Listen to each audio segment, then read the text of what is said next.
Meus queridos e amados irmãos, os cumprimento assim com a paz do Senhor Jesus. É uma alegria, não é, poder estar aqui nesse momento para juntos compartilharmos assim a palavra de Deus junto com a igreja, com os irmãos. E hoje nós vamos falar sobre Paulo e a liberdade cristã. Paulo e a liberdade cristã. E nós queremos assim convidar os irmãos para, neste momento, estarmos orando nessa escola bíblica dominical, pedindo a bênção de Deus para mais uma aula, pedindo a bênção de Deus para mais um dia de ensinamento da palavra do Senhor. E está comigo aqui para juntos comentarmos o nosso diácono Valdemir, que vai estar também interagindo conosco, e também alguns irmãos que estão participando conosco, nosso irmão Exílio, nosso diácono Homero, nosso irmão Alexandre, nossa irmã Ana Paula e também nosso presbítero Paulo, que vai estar aqui interagindo também conosco nesta manhã para a glória de Deus. Vamos assim estar orando, irmãos. Eu quero assim convidar nosso dirigente da escola, nosso diácono Homero. Ele vai assim fazer a oração inicial nesta noite e nesta manhã, né? Nesta manhã ele vai estar orando, abençoando a nossa escola bíblica dominical nesta manhã em nome de Jesus. Amém. Saúdo todos os irmãos com a paz do Senhor Jesus. Nossos irmãos também que estão em casa assistindo, nos acompanhando pela live. Oremos. Senhor nosso Deus e Pai de misericórdia, meu Deus, muito obrigado por tudo, Senhor, que o Senhor tem feito nas nossas vidas, Senhor. Graças te damos, Senhor, porque o Senhor é um Deus soberano, meu Deus. É um Deus que nos assiste nos momentos mais difíceis, Senhor. Estamos aqui nessa escola bíblica dominical, meu Deus, querendo aprender, meu Deus. Querendo aprender com a Tua graça, meu Deus, com o Teu conhecimento. Nos ajuda, meu Deus. Nos dá discernimento, nos dá entendimento. Ó Espírito Santo de Deus, vem passando aqui no meio de nós, ó Pai. Vem fazendo que essa aula seja diferente, ó Pai. Não seja só uma simples aula, meu Deus, mas uma aula guiada pelo Teu Santo Espírito, Deus. Muito obrigado mais uma vez, Senhor. Vai abençoando, meu Deus, quem está conduzindo essa aula, o nosso pastor, meu Deus, nosso diácono Valdemir, meu Deus. E vai, meu Deus, fazendo, meu Deus, a diferença nesse meio, em nome de Jesus, amém, e graças a Deus. Amém. Meus irmãos, hoje a gente vai falar, né, junto com os irmãos, com a igreja, sobre Romanos, capítulo de número 14. Então, os irmãos que puderem, deixem a sua Bíblia aberta em Romanos, capítulo 14. Eu já quero aqui cumprimentar nosso querido diácono Valdemir. A paz do Senhor, meu querido diácono. A paz do Senhor, meu pastor. A paz do Senhor a todos aqui da igreja, quem também está na rede social, a paz do Senhor. Sou grato a Deus por mais essa oportunidade de estarmos aqui nesta manhã aprendendo mais da poderosa palavra de Deus. Meus irmãos, hoje a gente vai fazer a nossa leitura bíblica, tá certo? O versículo-chave está em 1 Coríntios capítulo 10, verso de número 23. E a gente vai fazer essa leitura, tá certo? Mas eu gostaria de compartilhar com os irmãos Romanos 14, verso 1 até o verso de número 4, tá certo? Verso de número 4. E eu queria pedir aqui ao nosso irmão Alexandre para fazer essa leitura de Romanos capítulo 14, verso 1 até o verso de número 4. A primeira parte da leitura eu vou fazer aqui com os irmãos. 1 Coríntios capítulo 10, verso 23, diz assim a palavra do Senhor: todas as coisas são lícitas, mas nem todas as coisas convêm. Todas as coisas são lícitas, mas nem todas edificam. Complementando a leitura, nosso irmão Alexandre lerá Romanos capítulo 14, verso 1 até o verso de número 4. Saúde, amada igreja, com a paz do Senhor. Vamos ler. 14, Romanos 14, versos 1. Acolhei os que são débeis na fé, não, porém, para discutir opiniões. Um crê em que tudo pode comer, mas o débil come legumes. Quem come não despreza o que não come. O que não come, não julgue o que come, porque Deus o acolheu. Quem és tu, julga o servo alheio para o seu próprio Senhor. está em pé e cai, mas estará em pé, porque o Senhor é poderoso para o suster. Amém? Amém. Estará aí a leitura do nosso texto, embora a gente vá trabalhar aqui com os irmãos todo o capítulo de número 14. Hoje a gente vai falar sobre liberdade cristã. E eu gostaria de começar aqui compartilhando com os irmãos a pergunta: o que é liberdade cristã? O que é liberdade? A gente costuma ouvir falar de liberdade, costuma ouvir também acerca de libertinagem, e a gente precisa entender o que é liberdade cristã e lembrar que existem essas três possibilidades: existe a liberdade cristã, existe a libertinagem e existem também a servidão cristã, a escravidão. Há pessoas que são, e o melhor termo utilizado por Paulo para isso o melhor termo usado teologicamente é legalismo, né? Existe o legalista, que ele é servo, né? Ele usa a religião como uma servidão, e existe também a liberdade cristã e existe a libertinagem. Então vamos começar aqui falando sobre isso. O que é, então, liberdade cristã? Eu gostaria de ouvir, assim, pelo menos duas opiniões dos irmãos, se desejarem participar. Você que está em casa também pode deixar a sua opinião, a sua participação aqui também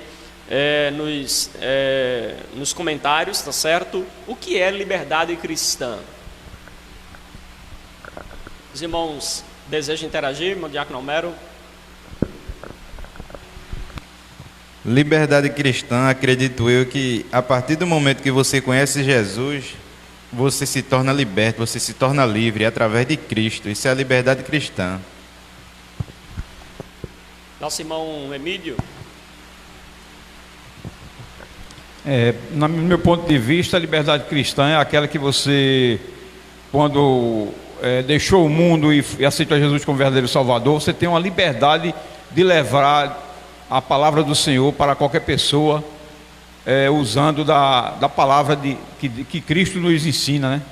E ter também vamos dizer assim, uma desenvoltura para interagir com os irmãos, né? Dentro da palavra, dentro da liberdade que a palavra nos concede, né? Eu entendo assim. Amém, glória a Deus. Estará aí a participação do nosso irmão. Então, Paulo, ele vai abordar nesse capítulo 14 exatamente sobre a questão da liberdade cristã. O que significa liberdade cristã?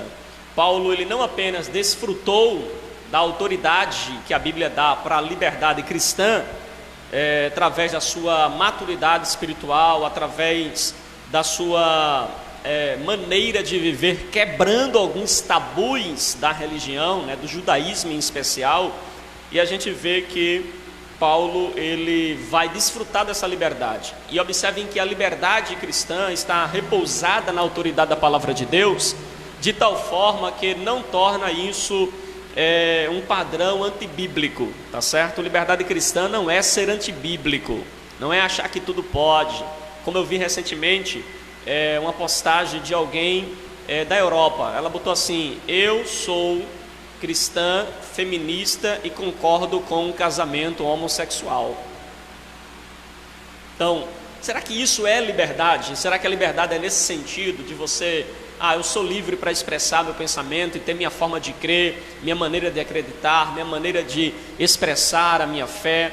Então, é sobre isso que a gente vai estar tratando aqui nesta manhã. E Paulo, ele vai começar o capítulo 14 falando dos fortes e falando dos fracos, certo? Acerca dos fortes e dos fracos. Há um texto em 1 Coríntios 9, verso 22, tratado na NVI, ele diz assim: para com os fracos tornei-me fraco, para ganhar os fracos.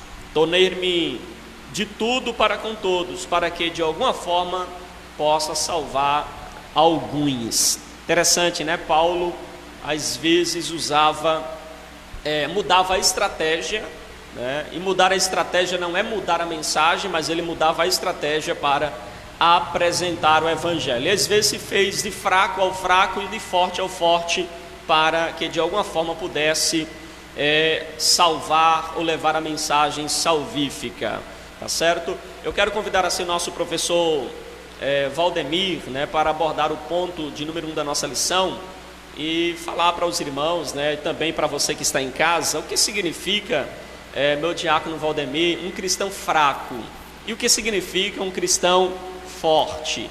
Depois do comentário do nosso irmão Valdemir, os irmãos da internet, os irmãos também que quiserem acrescentar ou compartilhar também, fique à vontade. Mas o que é um cristão fraco? O que é um cristão fraco?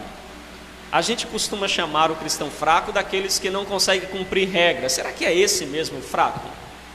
E a gente chama aquele cristão que vive mais livre na sua liberdade em Cristo de um crente fraco, desviado, não é? Um crente antibíblico. E aí a gente tem muitas conjecturações do que é crente fraco e forte. Eu gostaria que nosso diácono assim introduzisse esse primeiro ponto, explicando para a gente o que é que Paulo quis dizer quando ele se refere a crentes fracos e crentes fortes.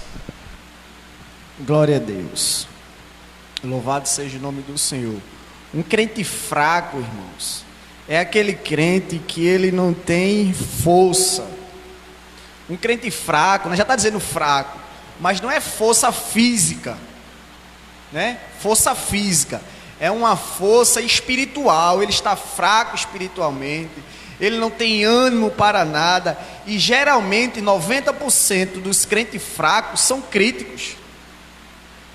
Ele começa a fraquejar, pastor, na sua área, né? Ele começa a não buscar, a ter força em Cristo. Ele não começa a buscar realmente a Cristo, e ele começa agora a vir para o templo, mas ele não vem com o intuito agora de prestar o seu culto a Deus. Ele vem ao culto agora a ver o quê? Erros. Por quê? Porque um crente fraco, quando ele deixa de focar no objetivo que é Cristo, deixa de ver realmente, não é? Deixa de ver realmente o que é valoroso para ele começa a declinar na fé.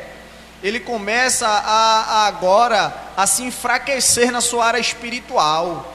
Ele começa agora a cada vez mais andar ao contrário do curso, que é realmente a vida de um cristão forte, né? A vida de um cristão forte. Irmãos, o cristão fraco, ele tem fraqueza, ele tem impotência espiritual, ele não tem ânimo, ele fica indebilitado espiritualmente. Um cristão fraco é todo aquele que está doente fisicamente, espiritualmente.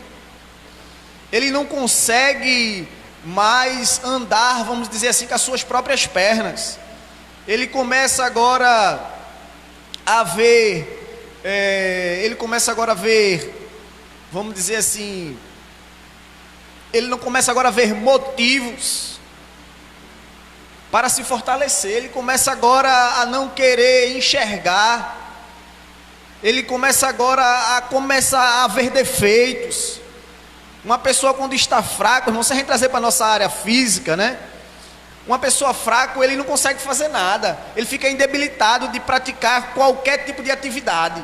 Ele não consegue fazer nada. Na nossa área física, ele não consegue. Agora imagine um crente fraco na área espiritual. Imagine agora um crente fraco que ele está espiritualmente enfraquecido. Um crente fraco, ele está fraco na fé, fraco na caminhada. Ele não consegue realizar qualquer tipo de atividade, meu pastor, não consegue.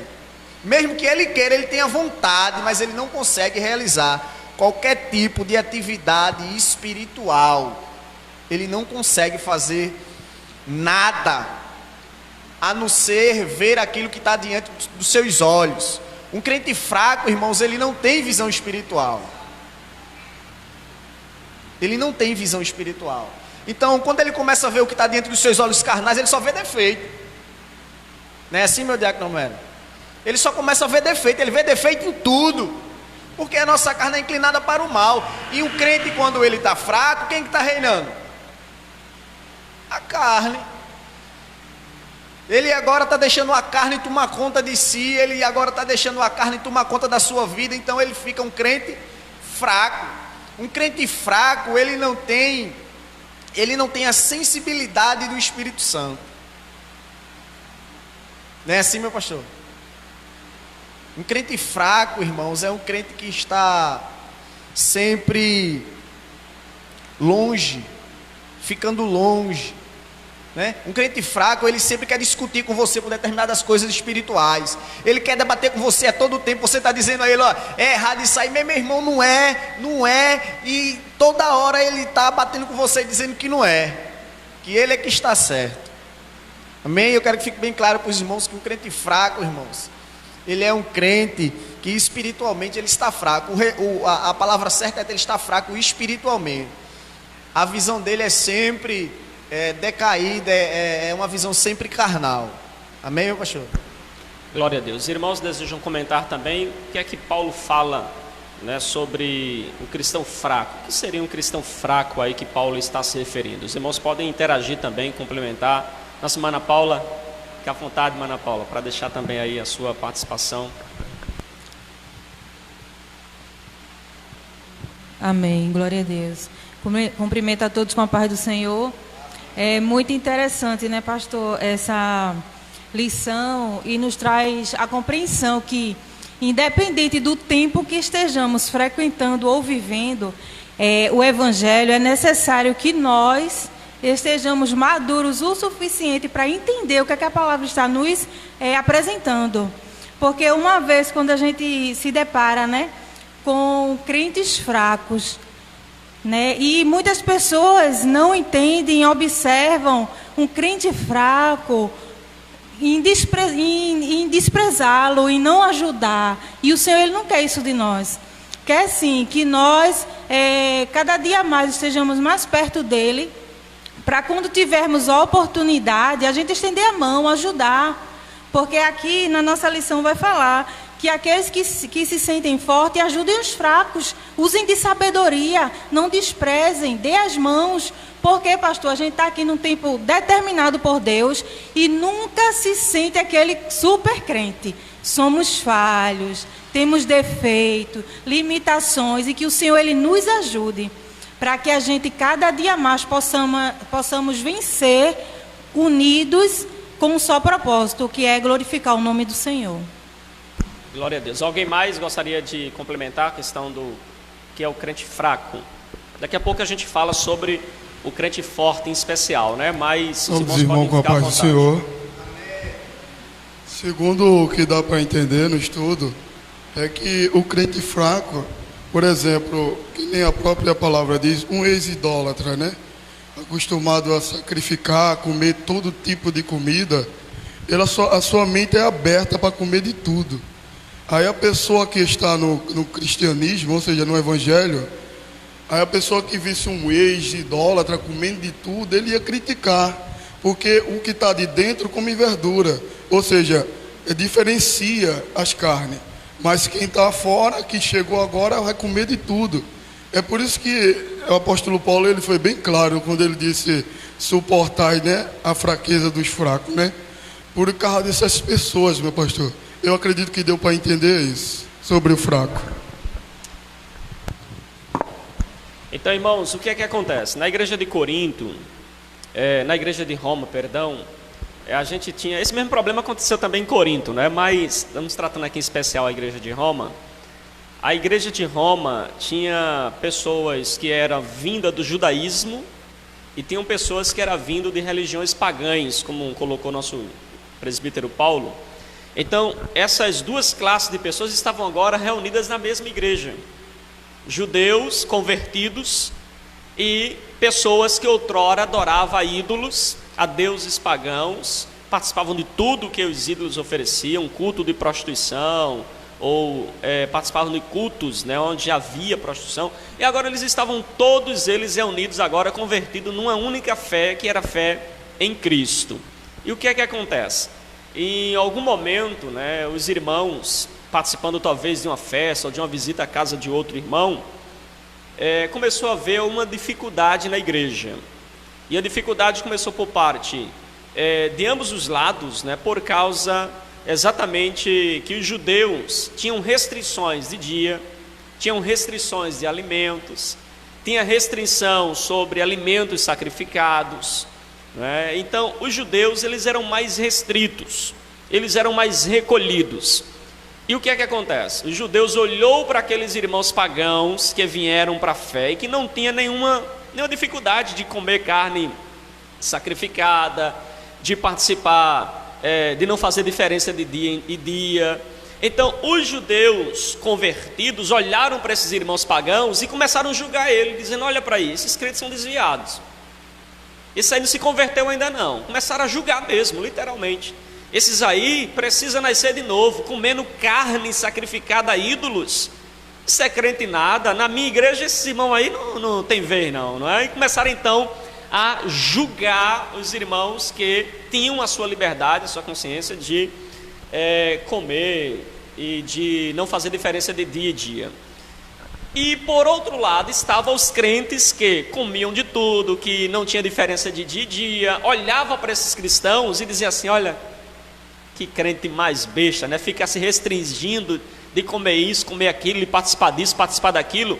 E eles então olhavam para os cristãos judeus com desdém, com desprezo. Se vocês perceberem isso, vai ver que Paulo, ele vai, primeiro, no verso de número 14, verso 1, ele vai dizer: acolhei os que é débil na fé, não porém para discutir opiniões. Então Paulo fala que o débil na fé aí é o fraco na fé, né? O fraco na fé que Paulo chama aí é exatamente aquele que não tinha essa liberdade de consciência. Ele tinha a liberdade de consciência restrita, né? Resumida. E Paulo então vai dizer que não acolheis, ou seja, acolhei ao débil, né, na fé, não para discutir. Verso 2: um crê que tudo pode comer, mas o débil come legumes. Veja, o débil tem a restrição: eu só como legumes, eu não como carne vermelha, né, eu não como carne de porco, eu não como galinha cabidela, e tem lá um monte de restrição.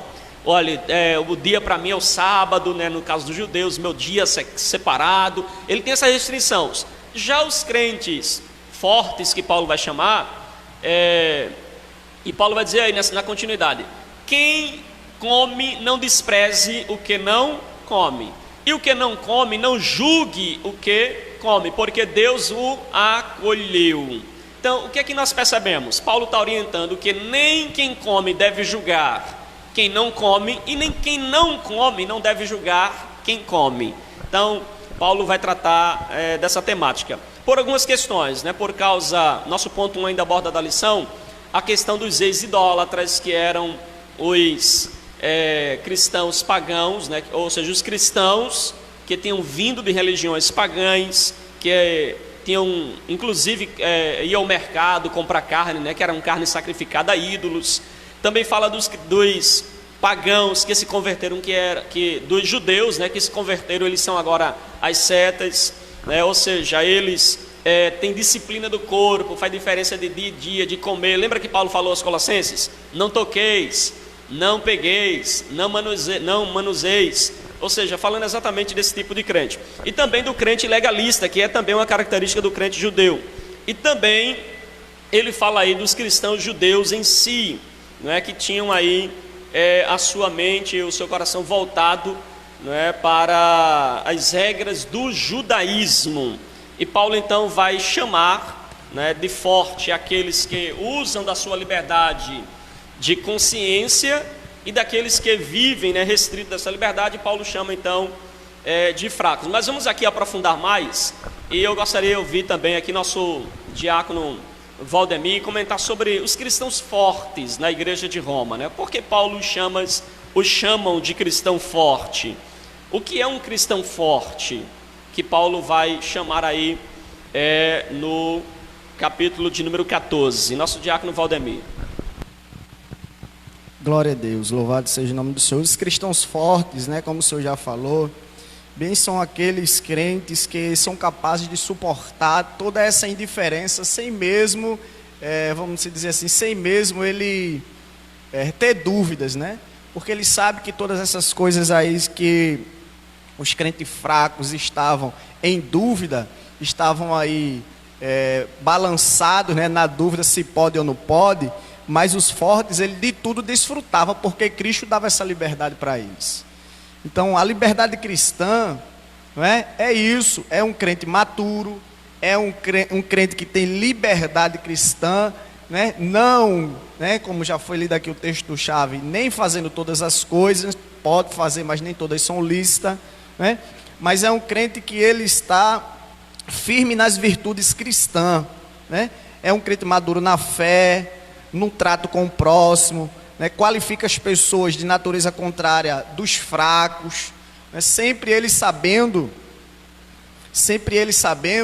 que Cristo deu a liberdade para eles, sempre eles tendo, né, através das suas escrituras, das escrituras sagradas, sabendo qual é a verdadeira liberdade que Cristo tem dado para eles, ao contrário, né, daquele que ele fica, vamos dizer, em cima do muro, se pode ou não pode, e até isso é pecado, fazer uma coisa em dúvida já é pecado. Eu vou comer, mas eu não sei se pode não, já está pecando, né, porque está fazendo aquilo sem fé. Então, e um crente, ele forte, é um crente que ele tem maturidade, irmãos, é um crente que ele sabe da liberdade que Cristo lhe dá. Só que a liberdade de Cristo, não é qualquer liberdade, nem é toda liberdade. A liberdade de Cristo é tudo feito para glorificar o seu nome. Essa é a verdadeira liberdade dos fortes, irmãos. Alguém gostaria de complementar o tópico 1? Não? No tópico 1 ainda, só para fechar, né, fica frisado aqui que não há mais diferença de dia e dia, não há mais restrição de qualquer alimento, certo? E não devemos julgar quem faz diferença de dia e dia, devemos respeitá-lo, acolher, Paulo diz, acolhei, porque Deus o acolheu. Se Deus acolheu, quem somos nós para não acolher? Então, não julgamos quem faz diferença de dia e dia, não julgamos quem faz diferença entre comida e comida, tá certo? Mas também não há qualquer restrição. Para os irmãos que estão nos acompanhando em casa, e você que tiver mais dúvida acerca desse assunto, é interessante que os irmãos leiam Marcos capítulo 7. Marcos 7, verso de número 19, Jesus vai fazer, na verdade, nesse contexto, uma exposição sobre isso. E Marcos, escrevendo os comentários acerca do que Jesus ensinou, ele conclui dizendo exatamente o seguinte, ele diz assim, e com isto Jesus queria dizer que não havia alimentos impuros. Olha que interessante, não é? Com isso, Jesus queria dizer que não existe alimentos impuros. A impureza do alimento, a impureza não está no alimento, mas está na nossa consciência. Aí Paulo vai falar o que o nosso diácono falou, né? Se você tem como pecado, não faça, mas não julgue quem não faz. Amém? É muito importante esse ponto, não é? E também lembrar assim, só uma questão aqui que é importante a gente falar, é a questão também da... Pastor, quer dizer que eu posso comer de tudo? Não, porque nem tudo faz bem para a sua saúde, isso deve ser reflexão. Nem tudo faz bem para a sua saúde. Por exemplo, quer ver a gente fica uma briga, né? Come ou não come a galinha cabidela, não é? Pode não, pastor, pode, não pode. A carne de porco, pastor, é pecado comer. E lá na Bahia, pastor, comer aquele acarajé, né? Consagrado às vezes a ídolos, pastor, não pode. Ele faz a maior briga, né? Mas a questão, veja que não é o alimento, não é o alimento. Agora é uma questão de consciência. Só que, por exemplo, a gente tem que avaliar alimentos que são ou não saudáveis para a gente. Um exemplo disso é a Coca-Cola. Olha, a Coca-Cola prejudica a sua saúde, trazendo aumento da pressão arterial, doenças cardíacas, diabetes e obesidade. Veja. Agora, sabe qual é uma das doenças que mais mata no mundo? A doença que mais mata no mundo são doenças relacionadas a doenças cardíacas. Ou seja, e a Coca-Cola tem esses três elementos que eu citei de mal que ela provoca, são exatamente as causas das doenças cardíacas. Então veja que é uma comida muito prejudicial, né? Desculpe os irmãos que gostam da Coca-Cola, viu? Vamos agora falar, tendo em vista esses princípios, nós precisamos, tendo em vista essa verdade, não é? Vamos ver agora 7 princípios da liberdade cristã. O que é que deve reger então a liberdade cristã. Nosso diácono Valdemir vai comentar aqui, é o primeiro princípio que deve reger a nossa liberdade cristã. Qual é o primeiro princípio nessa liberdade cristã? Glória a Deus. Nem todos possuem a mesma fé, né? Esse é o primeiro princípio. A Bíblia registra pelo menos 4 graus de fé. Nenhuma fé, a primeira, lá em Marcos 4, 35 ao 41, você vai ver. Pequena fé, lá em Mateus 14, 22 ao 33. Grande fé, Mateus 15, 21 e 28. Inagualável fé. Há pessoas que se encaixam nesses grupos, portanto, nem todas possuem a mesma fé. A unidade da igreja em Roma estava ameaçada porque os cristãos maduros conflitavam com os cristãos imaturos, enquanto um grupo entendia bem a plenitude da liberdade cristã pela fé em Jesus, e o outro estava com consciência perturbada e não sabia exatamente o que fazer e o que não fazer, né? Foi como eu falei aqui logo no início, que o crente maduro, não é? Ele é um crente que ele tem a liberdade em Cristo, mas tem crente que ele, por ser imaturo, não é dizer que ele não tem a fé. Ele tem fé, só que a fé que ele tem, ele põe em dúvida na mente dele, né? Ele fica em dúvida se pode, se não pode, e quando ele vai ser confrontado com a verdade, aí se torna o quê? Uma briga, né? Fica aquela é ou não é, vai ou não vai, né? Como que o pastor disse aqui, que temos nós cristãos que ter em mente a liberdade, mas baseada na palavra. Baseada na palavra. Porque, é a liberdade, né? Sem a libertinagem, né? Porque uma vez eu fui confrontado pela irmã, que eu já contei a história ao pastor, que ela apontou o dedão para mim assim, disse, vamos ver quem é que vai para o céu, que você não guarda o sábado. Aí depois ela disse assim a mim, o que é que vocês sentem? Eu não entendi a pergunta dela. Ela disse, o que é que vocês sentem na igreja de vocês? Eu digo, minha irmã, se você não sabe o que eu sinto, então veja os seus conceitos de cristão. Porque se a senhora é crente, não sente a presença do Espírito, se a senhora é crente, não sente a vontade de buscar Deus, então tem alguma coisa errada com a senhora. Veja, ela estava usando da sua fraqueza para tentar me enfraquecer. Entendeu? Aí depois veio a história da carne de porco. Nesse mesmo dia tinha carne de porco, e ela era adventista de 7º dia, tinha carne de porco, e ela era que servia. Aí quando ela olhou para mim, aí disse assim, e o senhor vai comer carne de porco? Aí eu disse a ela, disse, vou, e você está pecando porque vai me servir. Mas veja, é a maturidade sem, que ela estava tendo o quê? Uma ideia que ela mesma, quando eu estava citando os versículos para ela, ela disse assim, eu acho que eu estou conversando com o pastor. Por que ela disse isso? Porque ela não lê a Bíblia. Ela vai para a escola, escuta e pratica, escuta e pratica sem ler. Quando eu estava citando os versículos para ela olhou para mim e disse, o senhor não é pastor não, irmão? Eu disse, não sou pastor não, é porque eu leio a Bíblia, você lê, entendeu? Então o crente maturo, ele tem que buscar a sua liberdade em Cristo, não libertinagem que nem o pastor disse, porque a liberdade cristã, ela também tem limite, ela também tem as suas restrições, também tem os seus limites estabelecidos por Cristo, amém?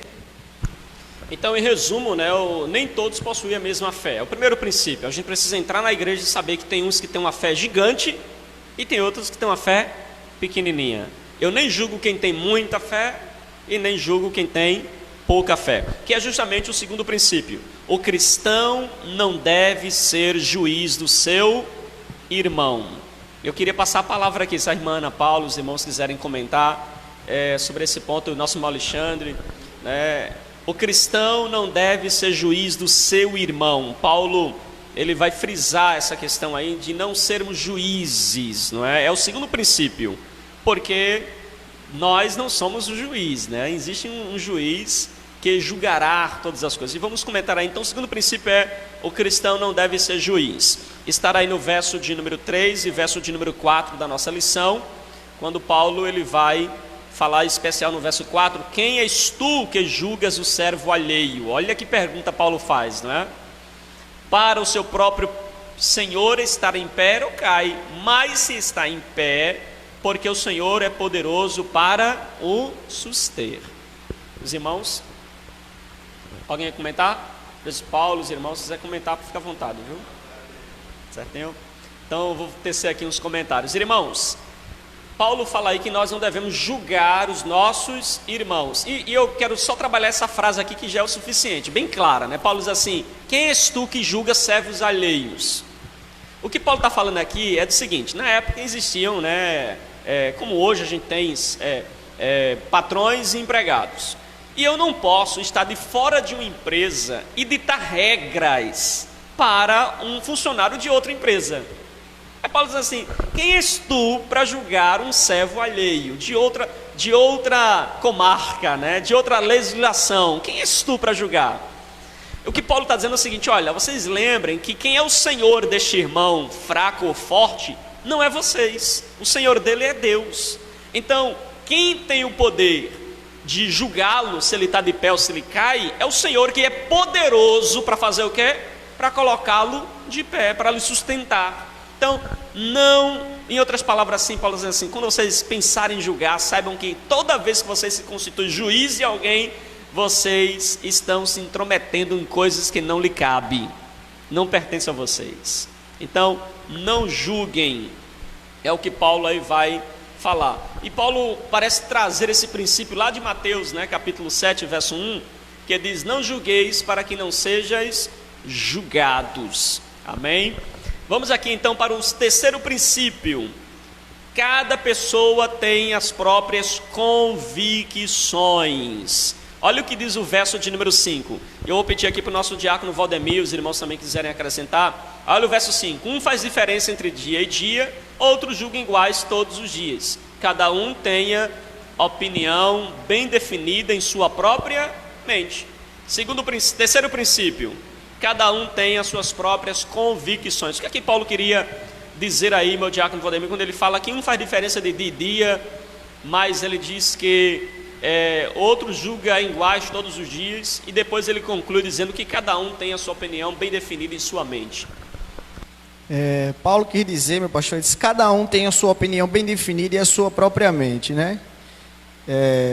Paulo não está incentivando um comportamento irresponsável, tampouco está mostrando favorável em tradições refletidas, mas partindo do pressuposto de que cada um deles, o fraco e forte, tenha refletido na questão de chegar a uma firme conclusão. Ele o faz ver que a sua prática deve ser parte integrante do discipulado cristão, ou seja, cada um tem na sua mente, né, as suas próprias convicções, mas que seja tudo aqui para glorificar o nome de Deus, que seja, né, tudo para que o nome de Deus seja glorificado. Por isso que ele vai dizer que nenhum julgue um ou outro, mas que seja fraco, mas que seja para a glória de Deus, que seja forte, também que seja para a glória de Deus. E não fiquem em pensamento: quem pode comer legumes e quem pode comer carne, tu peca, eu peco, tu não pode. Que tire essa divisão aí do meio, né? Que nenhum julgue nenhum outro, e que os dois, o fraco e o forte, glorifique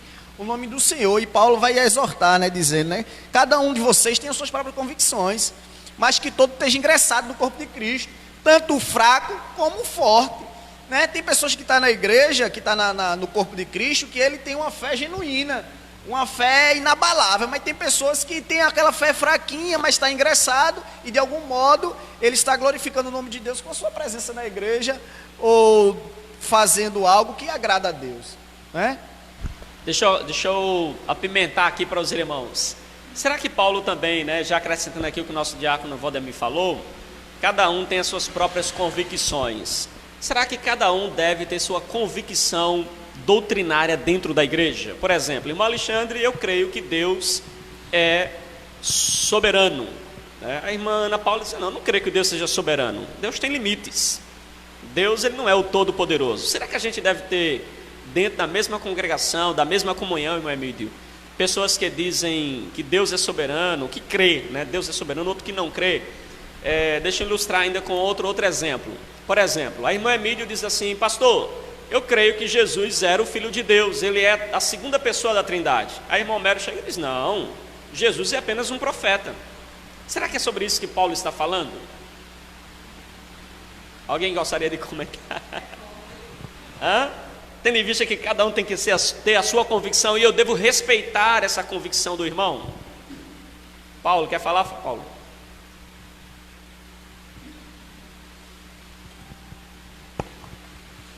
Pode ser, meus irmãos.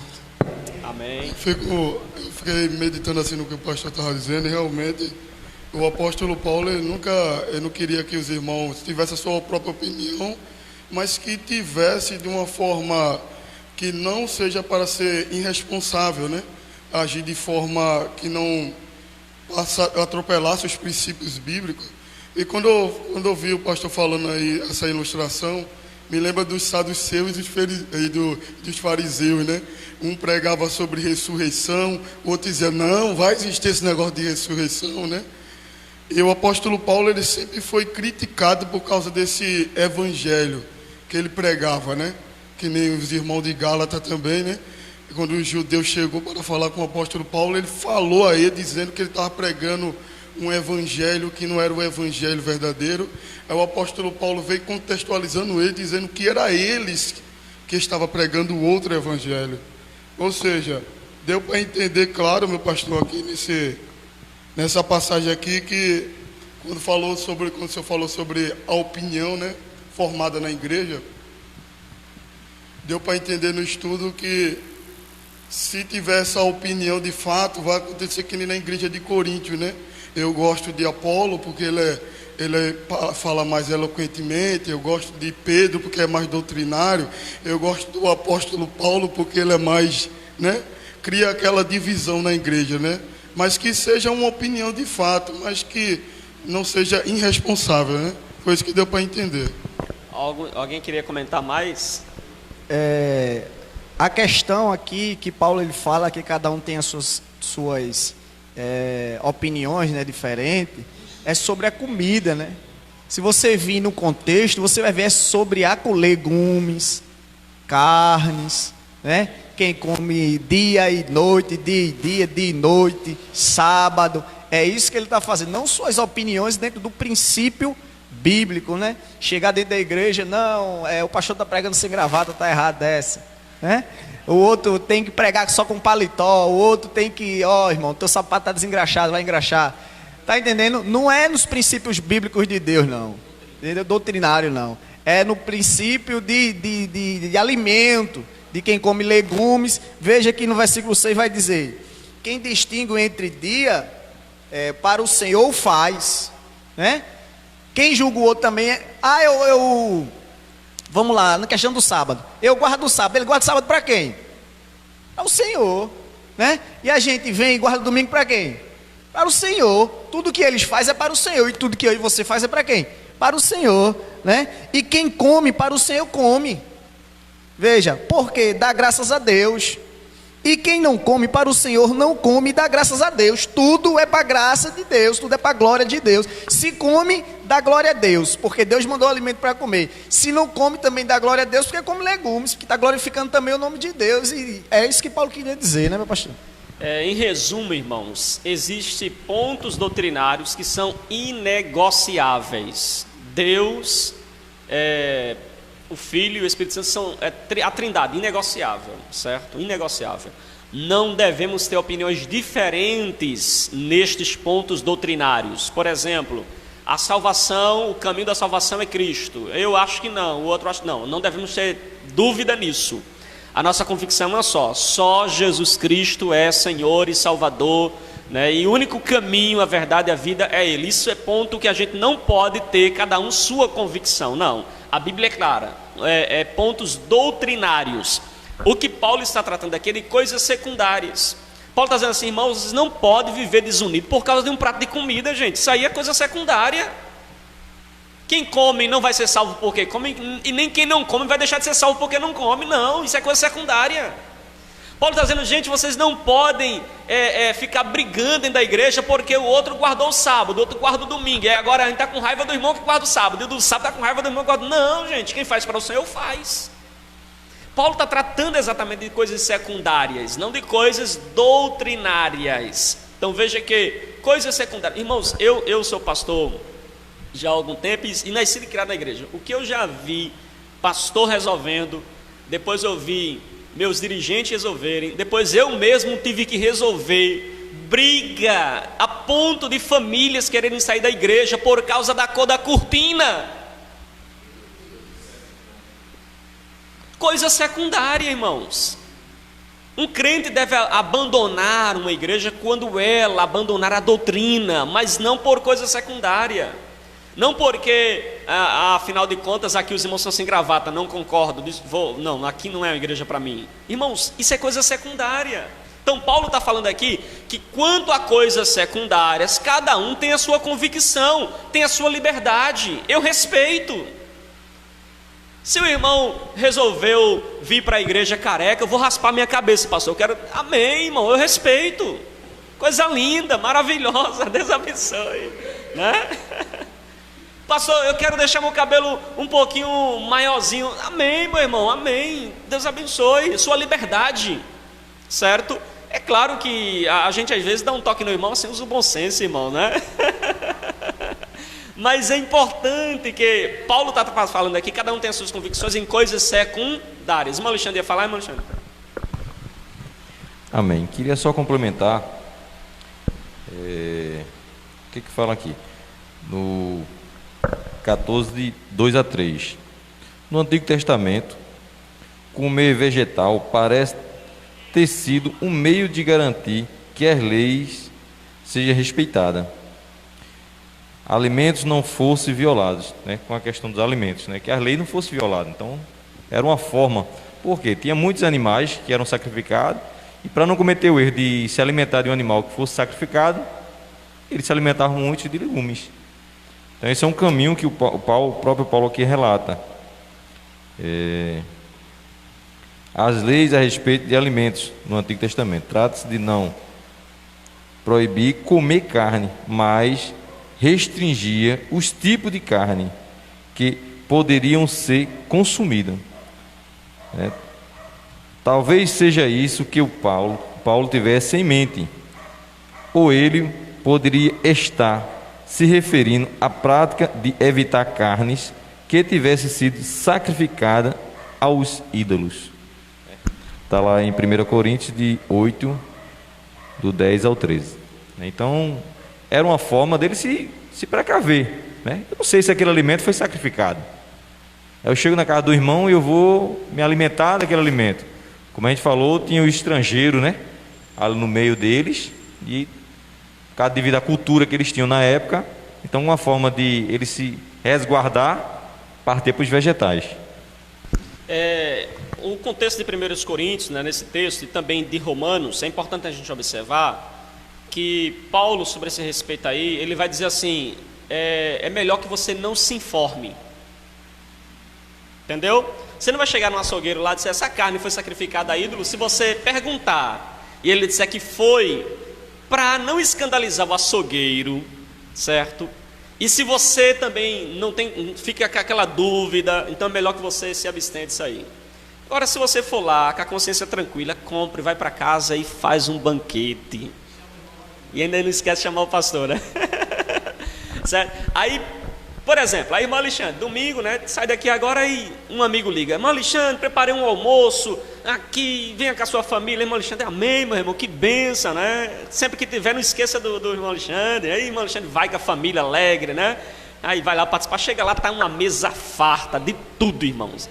De carne de porco, a carne vermelha, a carinha cabidela, estava tudo lá forrado na mesa, né? Aí irmão Alexandre senta para comer, prepara aquele prato de tudo um pouquinho, né? Prato reforçado, que quem olhava do outro lado da mesa não dava para ver irmão Alexandre lá do outro lado, e ele lá preparando. Aí quando ele, antes de comer, o amigo lá que convidou diz assim, eu sacrifiquei essa carne aqui aos ídolos, sabe? Aí agora?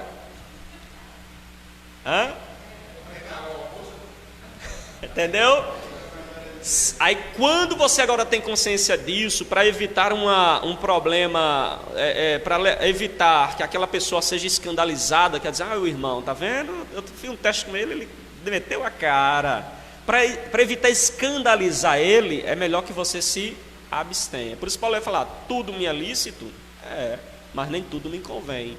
Aí Paulo vai tratar sobre essa questão. É claro que não dá tempo a gente trabalhar com muito detalhe isso, né? Mas isso aí vai ser exatamente o nosso próximo princípio, o quarto, que fala assim, o cristão não deve ser tropeço para ninguém. Você não deve ser tropeço para alguém. Se existem pessoas fracas que estão perto de você, que vai se escandalizar não é, ao você comer uma galinha cabidela, evita comer, porque é coisa secundária. Irmãos, qual é mais importante? Você ver seu irmão fortificado, firme, firme, ou você vê seu irmão escandalizado, a ponto de querer abandonar a fé por causa de uma galinha cabidela? Já imaginou? Veja aí, Romanos capítulo 14, verso 13. Eu ia pedir aqui para o nosso diácono Homero ler esse texto. Romanos 14, verso 13. O que é que diz aí? Assim que não nos julguemos mais uns aos outros. Antes seja o vosso propósito não por tropeço ou escândalo ao irmão. Aí o verso 15. Mas se por causa da comida se contrista teu irmão, já não andas conforme o amor. Não destruas por causa da tua comida aquele que em Cristo morreu. Não seja, pois, blasfemado o vosso bem. Verso 21. Bom é não comer carne, nem beber vinho, nem fazer outras coisas em que teu irmão tropece, ou se escandalize, ou se enfraqueça. Entendeu aí, irmãos? Então você deve evitar fazer aquela coisa que vai levar o irmão a enfraquecer. Não é assim? Se a gente prepara um almoço aqui na igreja, sabe que metade da igreja não se abstém da carne de porco, então, para evitar que aquele irmão se escandalize, se enfraqueça, o que é que a gente faz? Evita colocar a carne de porco. Agora imagine, irmãos, que chega aqui, né, de repente a gente prega o evangelho aí, se converte 30 pessoas vegetarianas na igreja, não é? Aí se converte. Aí a igreja daqui tem, digamos, 20 membros. E agora chegou mais membro que tem um pensamento diferente quanto à comida, né? São vegetarianos. Aí, o que é que a igreja deve fazer? Agora se abster de tudo isso em prol daqueles 30. O que é que os irmãos devem fazer? O que é que o senhor faria, irmão Alexandre, na situação? A gente deve se abster. Eita, vou ter que seguir a risca agora, né? Imagina que esses irmãos gostam de visitar a gente, né? Sempre umas 3 vezes na semana para almoçar com a gente, né? Para ver se a gente realmente está comendo. A situação é meio delicada, né, com os irmãos, mas aí a gente deve, sabendo que aquele irmão ele se alimenta daquele tipo de alimento, devemos reservar sim, né, e não criticar, né, porque aí é a questão de opiniões, pessoas que têm um segmento diferente. Tem pessoas que seguem, eu quero me afastar, eu não posso comer carne verde, né, de tipo nenhuma. É como a gente falou aí, tem aquelas pessoas que são realmente, que não comem, né? Não comem de hipótese alguma. Então, se você vai convidar, prepara aquele banquete também para ele, a parte de legumes, né? Leguminosos para ele também se sentir bem à vontade, se sentir em casa, né? Mais uma vez, né? E atender cada irmão conforme o Senhor Jesus passa para a gente, né? Recebê-los com o coração aberto, né? E que o Senhor possa cada dia mais estar nos orientando, né? Dando discernimento numa situação dessa, que é o essencial. Então, irmãos, bem colocada aí, né, a palavra do nosso irmão Alexandre. Se chegar um caso desse assim na igreja, a igreja precisa instruir esses irmãos, entendeu? Aprender a não julgar o que come.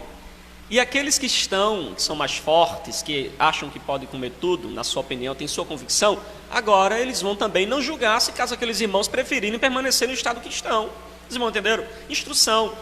A nossa lição cita um caso aqui, né? Imagina um casal, eles assim, um casal. Aí o marido gosta de dormir com a janela aberta para receber o frescor, né, da noite, a brisa da noite, né, entrando pela janela, esfriando o quarto. Mas a esposa é frienta, né?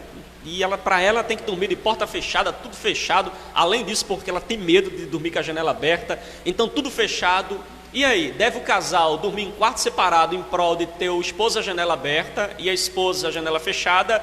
Ou será que o esposo deve ceder, não é, para que a sua esposa durma tranquila, né, durma de maneira a não ficar assustada, com medo, nem fique a noite toda tremendo de frio na cama, né? Então Paulo fala que aqui o maduro, né, o crente forte é o crente que vai lá, fecha a porta, diz, não seja por isso, minha esposa, dorme com a porta fechada, eu supero isso aqui para a gente, né, dormir bem, dormir tranquilo, não é assim? É o que o autor vai tratar. Então é basicamente isso que vai acontecer. Pastor, e por que a mulher não cede?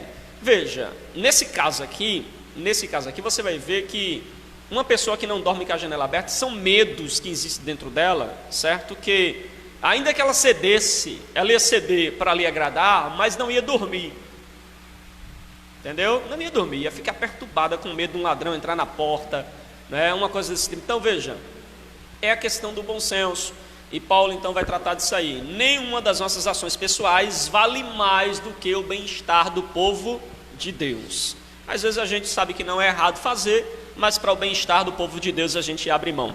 Vamos então para o quinto princípio. Antes eu queria mandar um abraço aqui para a nossa irmã Denise, nossa irmã Luzinete, que estão acompanhando, a nossa irmã Linda Si também, que diz assim: pastor, estou muito feliz por esses ensinamentos, né? Vocês são meus professores, amém, que Deus abençoe. Ela diz também: eu vou ficar ligadinha para não perder mais nenhuma transmissão, né, da Escola Bíblica Dominical, que Deus te abençoe, amém. Nosso diácono Valdemir vai falar agora sobre o que é o reino de Deus. O que é reino de Deus? Será que o reino de Deus, irmãos, dia, diferença de dia e dia? Será que é comida? Será que é bebida? Então, o que é o reino de Deus, irmãos? E agora? Sempre o pastor joga o pepino na minha mão. Glória a Deus, irmãos, glória a Deus. No versículo 17 a gente já vai aprender, né, o que é o reino de Deus. Versículo 17 do capítulo 14 de Romanos, né? Paulo vai dizer assim: porque o reino de Deus não é comida e nem bebida, mas é justiça, paz e alegria no Espírito Santo, irmãos. E que então que todos os irmãos tenham que estar unidos em Cristo, né? Todos em bem-estar, um de bem com o outro, glorificando sempre e exaltando o nome do Senhor, né? Aí no verso 18 diz: aquele que deste modo serve a Cristo é agradável a Deus, aprovado pelos homens, vivendo como em justiça e paz e alegria no Espírito Santo. Então aquele que agrada a Deus, preste atenção nesse versículo, irmão, está versículo abençoado. Aquele que deste modo serve a Cristo, agradável a Deus, é aprovado pelos homens. Veja aí. Então, primeiramente, a gente tem que agradar a Deus em todos os aspectos, né? Na justiça, na paz e na alegria no Espírito Santo, que é o reino de Deus que Paulo cita aqui. No 19, assim pois seguimos as coisas da paz e também as das edificações de uns para com os outros. Paulo está dizendo assim: a gente segue as paz uns com os outros e nos edificamos cada vez mais em Cristo, não é? Para a glória de Deus. Não destruas as obras de Deus por causa de comida. Todas as coisas, na verdade, são limpas, mas é mal para o homem o comer com escândalo, né? O comer com escândalo é que nem o pastor já falou aqui, é você comer uma carne de porco tendo uma pessoa de lado que se escandaliza. Aí você está comendo com escândalo, com você não, mas você está enfraquecendo o outro irmão cada vez mais, né? E o propósito de Paulo aqui é que os irmãos vivam unidos em unidade, né? Vivam um querendo fortificar cada vez mais o outro, né? E lembrando que o reino de Deus não é comida e nem bebida, irmãos, mas é justiça, paz e alegria no Espírito Santo. Amém? Amém. Eu vou agora fazer aqui a exposição dos dois últimos pontos, né, princípios, tendo visto que as horas já são bastante avançadas. E aí na sequência o nosso diácono Valdemir e também os irmãos que desejarem participar, faz aí um resumo, né, de Romanos capítulo 15, do 1 ao 13, falando aí sobre Cristo é o supremo exemplo de respeito ao próximo. Faltam mais dois princípios acerca da liberdade cristã. O primeiro é a pureza ou a impureza estão na consciência. Então veja, não existe dia santo, né? Todos os dias são dias santos. Não existe comida sagrada, né? Essa comida é sagrada, essa comida é pecaminosa. Então a questão da pureza ou impureza é uma questão da consciência, é a sua consciência, é a sua em questão até assim, se você comprar uma carne sacrificada, né? São João, por exemplo, aí você vai ali, vai comer o milho, né? E aí dedicar o milho para São João ou para um ídolo. Paulo fala sobre a questão de que aquele que ora, né, consagra aquela comida ao Senhor.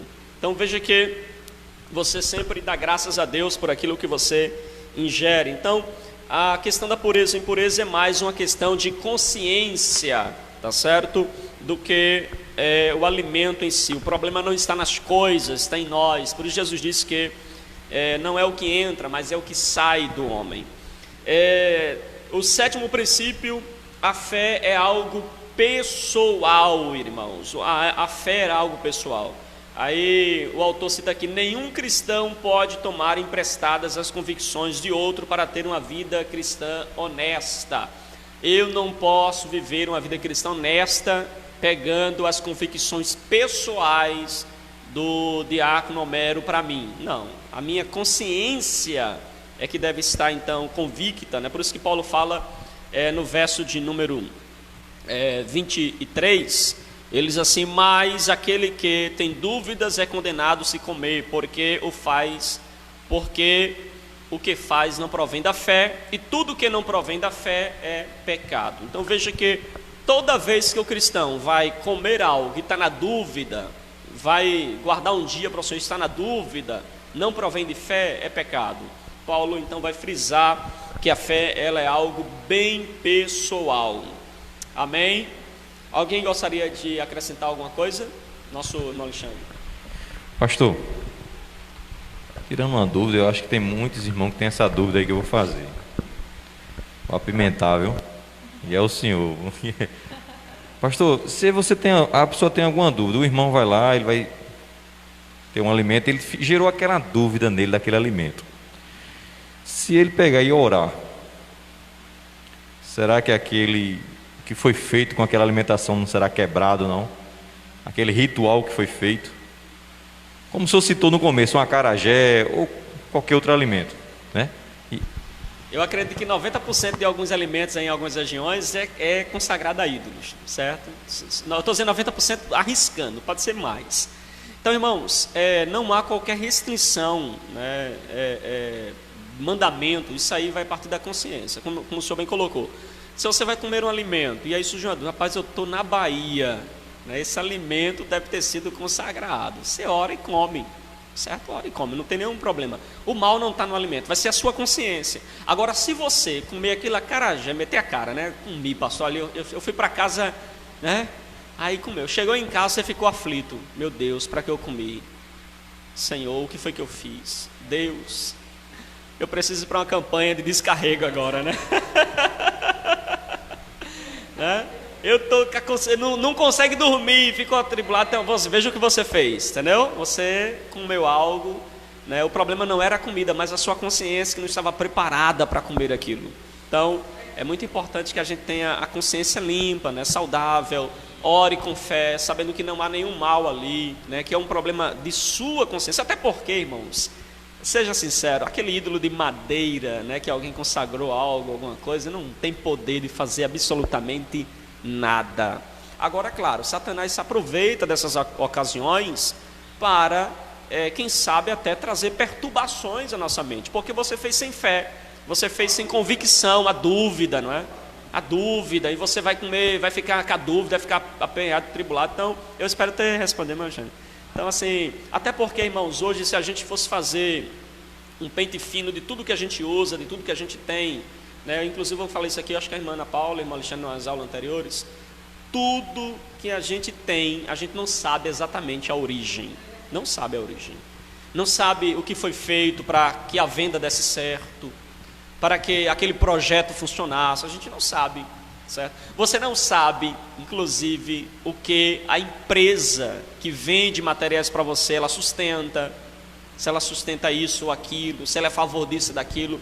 É uma coisa que a gente não sabe. Se você for fazer isso, você vai ter que descumprir aquilo que Jesus disse ao Pai: Pai, eu não vos peço que os tire do mundo, mas que os livre do mal. Para que você faça essa seletividade à risca, você teria que sair do mundo. Sair do mundo. E é uma coisa que, né, não é o que a Bíblia orienta. certo? Vamos assim fechar aqui então a nossa lição, indo para o nosso último ponto, falando sobre Cristo é o supremo exemplo de respeito ao próximo. E aí vamos falar aí de Romanos, né, capítulo 15, do verso 1 até o verso de número 13. Tendo visto que as horas já são avançadas, a gente vai fazer um resumo aí, tá certo? Nosso diácono Valdemir vai nos explicar aí essa questão de Romanos 15, verso 1 a verso 13. Glória a Deus. Cristo não se entregou para se crucificar com a finalidade de agradar a si mesmo, mas de agradar ao Pai. Submeteu-se à vontade de Deus, suportando toda a humilhação e dor na cruz a favor dos homens. E como dizer que, para simbolizar sua recusa de agradar a si mesmo, Cristo identificou-se tão completamente com o nome, a vontade, a causa e a glória do Pai, que os insultos que seriam dirigidos a Deus caíram sobre ele. Se Cristo é o exemplo, a Bíblia é o manual, precisamos viver segundo o exemplo de Jesus, buscando conhecimento nas Escrituras. Então, temos que estar sempre buscando conhecimento nas Escrituras, né? Para o nome do Senhor ser glorificado cada vez mais. Aí aqui no verso 2 diz assim: portanto, cada um de nós agrade ao próximo no que é bom para a edificação, ou seja, né, que nem esse capítulo ele vem dizendo que o forte suporte o fraco, mas que o fraco e o forte faça tudo para a glória de Deus e dê graça a Deus, e dê graças a Deus, né? E tudo seja bom para a edificação do próximo, ou seja, cada um faça o que é melhor um para com o outro, né? Um para com o outro. Aí no segundo ponto diz assim: Deus acolheu também os gentios, né? Cristo acolheu também os gentios. No terceiro diz: suporte os fracos e vivam em paz. Se Cristo, ele acolheu aquele a qual ele não veio para eles, imagine a mim e a você. Veja que grande exemplo de Cristo. Cristo acolheu o gentio a qual um povo não merecia, ele não veio para ele veio para o judeu. Mas através da desobediência dos judeus, Cristo introduziu gentios. Aí no terceiro ponto ele diz: suporte os fracos, né? Suporte os fracos e vivam em paz. Ou seja, vocês que têm uma fé elevada, suporte aquele que tem pouca fé. Porque às vezes as maiores intrigas dentro dos ministérios hoje esse crente é cru, né? Eu estou dizendo assim, porque assim, veja o exemplo, é que é um crente que ele tem pouca fé. Se você tem mais fé, às vezes o que tem mais fé, ele não tem a maturidade de lidar com aquele que tem pouca fé. Aí se gera o quê? Uma contenda. Veja aqui, Paulista, aquele que come legumes não critica aquele que come carne. Ou seja, aquele que tem mais força não critica aquele que tem pouca força. Porque tem crente que ele só vai no empurrão mesmo, vai. O camarada tem que estar, vai dando alimento, ligando, mostrando, né? Ele chega, quando ele vem no culto, ele quer passar 1 hora, o pastor ensinando a ele, quer pegar um irmão 1 hora, só o culto não foi suficiente para ensinar a ele. Isso é um crente fraco, porque além dele ser fraco, ele não se alimenta em casa, não é? Aí aquele que é forte, ele tem que ter a maturidade, assim como Cristo, Jesus Cristo teve a maturidade de pegar os gentios, de acolher os gentios, de livrar, né? De dar sabedoria aos discípulos, de mostrar que ele é Deus de gentios e Deus de judeus. Não tem exceção de pessoa, mesmo assim tem que ser a vida do cristão, sem exceção de pessoa, né? Mas que tudo seja para a honra e glória do nome do Senhor, igreja. E que possamos sair daqui nessa tarde mais como os crentes maduros, suportando outras pessoas, suportando os crentes fracos. Porque, meu pastor, tem pessoas que ele tem 20 e 30 anos no ministério, mas ele ainda continua sendo débil na fé, né? Ele ainda continua tendo dúvida, ele ainda continua com essas dúvidas, né? Com esses pontos negativos em sua mente.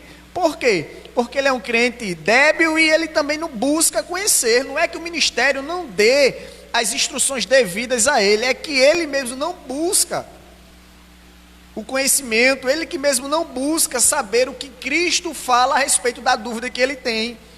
Então ele se torna um crente fraco. Mas Paulo recomenda que quem é forte, quem tem a maturidade, quem tem o entendimento, né? Quem tem a ousadia e a liberdade de Cristo, tenha também a maturidade de acolher aqueles que é fraco na fé, irmãos. É isso que Paulo está dizendo, amém? Amém. Algum irmão gostaria de comentar, acrescentar alguma coisa? Não? Deixa eu só fazer uma pergunta aqui para vocês e quem se sentir a vontade de responder aqui. Paulo ele fala aqui no capítulo 15, ele fala no verso de número 2,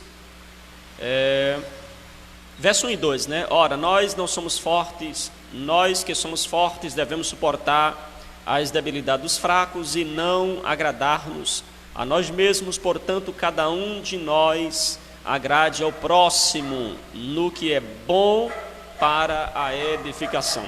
Nosso diácono Valdemir explicou muito bem aí, mas eu gostaria que nosso diácono Homero lesse Gálatas 1, verso 10. 1, verso 10. Gálatas, quem puder abrir também aí, Gálatas 1, verso 10. O que está claro para a gente aqui no capítulo 15, verso 1, é que Paulo diz que nós não devemos viver para agradar a nós mesmos. Antes devemos viver para agradar ao nosso irmão naquilo que é bom para a sua edificação. Agora veja o que diz Paulo em Gálatas 1:10. Gálatas 1:10. O que é que diz aí, irmão Mero?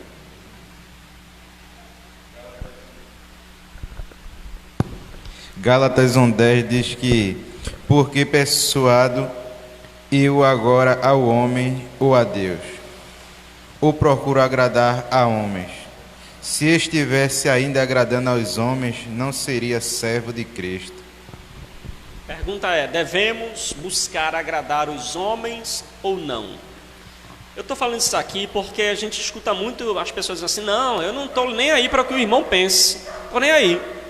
Eu vivo minha liberdade, eu não estou nem aí para o que a irmã Ana Paula acha ou pensa. Se ela se escandalizar, que se escandaliza, eu não estou aqui para agradar a ela, estou aqui para agradar a Deus. E usa esse texto aí que nosso Mário Deus leu, né, que ele diz assim, se eu procuro agradar aos homens, eu não sou servo de Cristo. Mas só que lá em Coríntios, Paulo diz assim, não devemos agradar a nós mesmos, mas agradar aos outros para a edificação. Como assim? O que é que Paulo está dizendo na verdade? Deve ou não deve agradar? Para a edificação, ele já está dizendo claro, né, pastor? Sim. Ele já é bem claro, quando ele diz assim, devemos agradar o próximo para a edificação dele em Cristo, né? Devemos, né, agradar o próximo, não devemos agradar a nós mesmos, mas devemos agradar o próximo em edificação em Cristo. E aqui já há uma situação um pouco diferente, né? Porque Paulo está dizendo, o que é que ele pode dizer aqui? Porventura procuro eu agora a favor dos homens ou de Deus, mas o que é que está acontecendo antes? Né? O que é que está acontecendo antes? Né? Aí ele vai dizer, eu procuro agradar, ou procuro agradar a homens. Se agradasse ainda a homens, não seria servo de Cristo. Ele está dizendo aqui que ele não está fazendo a vontade dele. Ele está fazendo aqui a vontade de Cristo. E veja lá o que aqui diz. Faça ao próximo para edificação. De quem? De Cristo. Então aqui ele está fazendo a vontade de Cristo, não a vontade dos homens. Mas o que é que eles estavam falando que Paulo era para fazer? Entendeu? A gente tem que ver o contexto também, porque se a gente pegar isolado esse texto e pegar outro texto, a gente se confunda e fica assim agora. A Bíblia fala e contradiz. Então eu não entendo. Por isso que tem muitas pessoas que pegam pega aqui esse versículo e pega outro versículo, bota um de lado do outro e agora? Agrada o outro ou não? Paulo era um homem inspirado, Paulo era um homem que plantou a igreja, mas ele disse que não era para agradar. Mas aqui ele disse que era para agradar. Qual é a verdade? Então a gente não deve se basear, os irmãos que estão em casa também, não se baseiem num versículo. Leia o contexto, leia um capítulo antes, todo o livro, e venha entender o que é que ele quer dizer, que ele não está procurando agradar a homens.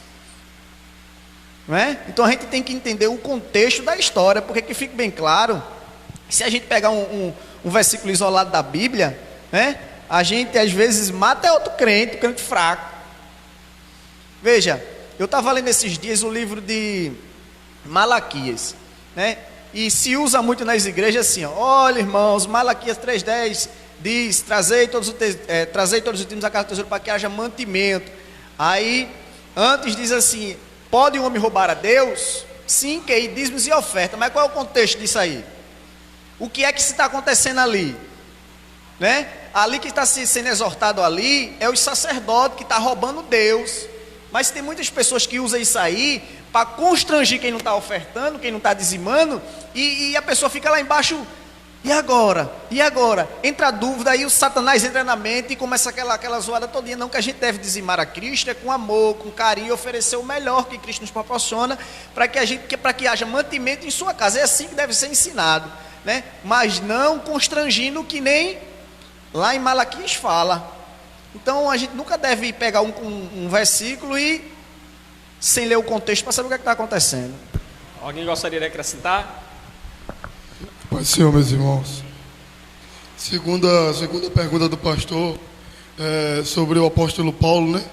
E a mensagem que ele disse no capítulo 15, lá em Gálatas, alguns falavam de Paulo, dizendo que aquela obra de Paulo, aquelas palavras de Paulo era humana, era simplesmente coisas humanas que o apóstolo Paulo estava falando ali. Aí isso, ou seja, os irmãos que o apóstolo Paulo edificou estavam em divisão agora. Será que realmente o apóstolo Paulo está falando coisas humanas ou não? Ou seja, o apostolado que o apóstolo Paulo recebeu foi de Cristo. Ou seja, tudo ali que aconteceu foi divinamente de Cristo. Através que nós sabemos da entrada de Damasco, Cristo chamou ele para o Evangelho. Aí só que o que o irmão Valdemir falou, só que no capítulo 15 a gente vê que lá o apóstolo Paulo está falando para os irmãos agradar os outros, para chamar eles ou para edificar eles no Evangelho de Cristo, levar ele para Cristo, está entendendo? Só que lá no apóstolo Paulo, lá no capítulo 1 de Gálatas, no versículo 10, a gente vê o apóstolo Paulo lá dizendo que ele não devia agradar os homens em favor daquele do evangelho que eles estavam falando contra o apóstolo, ou seja, estava pregando contra o evangelho de Cristo.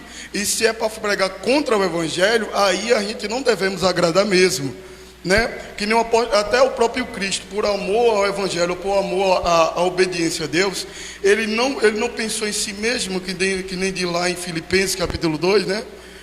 A Bíblia diz que ele não pensou em si mesmo, né? Mas sim mesmo se entregou ao Evangelho. O apóstolo Paulo está falando o quê? Para a gente se entregar, né? Por amor dos irmãos. Não para a gente chegar, e também, que nem o nosso irmão também aqui falou, que eu vi ele falando sobre quando chegar uma visita, né? A gente se abster ali daquela comida por algum momento, né? Mas, resumindo tudo isso, a gente vê a pergunta do pastor, e a gente vê também o que o diácono Valdemir também falou, é que em torno do Evangelho a gente temos que agradar. Agora, contra o Evangelho nós não devemos agradar. É isso que o apóstolo Paulo está dizendo. Se eu agradar contra o Evangelho, não serei eu servo de Cristo. Mas se eu agradar em favor do Evangelho, serei eu o servo de Cristo.